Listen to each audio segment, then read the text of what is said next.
લોકસભાને અલવિદા। રાજસ્થાન રાજ્યસભામાંથી સોનિયા ગાંધીના નામની ઓફિશિયલ જાહેરાત। ઉમેદવારી નોંધાવવા વિધાનસભા પહોંચ્યા। કોંગ્રેસના પૂર્વ અધ્યક્ષ સોનિયા ગાંધી આજે રાજસ્થાનથી રાજ્યસભા માટે ઉમેદવારી નોંધાવશે। પૂર્વ કોંગ્રેસ અધ્યક્ષ નામાંકન માટે સવારે 9 વાગે જયપુર પહોંચ્યા હતા। રાહુલ અને પ્રિયંકા ગાંધી પણ તેમની સાથે આવ્યા હતા। સોનિયા ગાંધી સવારે 11 વાગે રાજસ્થાન વિધાનસભામાં ઉમેદવારી પત્ર ભરશે। હવે સોનિયા ગાંધી પૂર્વ વડાપ્રધાન ડોક્ટર મનમોહન સિંહ દ્વારા ખાલી કરાયેલી 2 સીટ પર રાજ્યસભામાં જશે।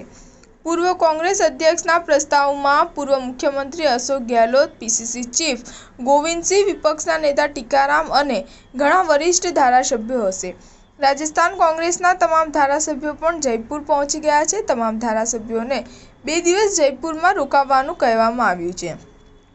ઉમેદવારી ફોર્મ ભરીને સેટ તૈયાર કરી દેવામાં આવ્યા છે। નામાંકન પત્રની સાથે પ્રસ્તાવક અને સમર્થક તરીકે 10 ધારાસભ્યોની સહીઓ પણ કરવામાં આવી છે। સ્ટાર ન્યૂઝ 7 હંમેશા સચ્ચાઈની સાથે।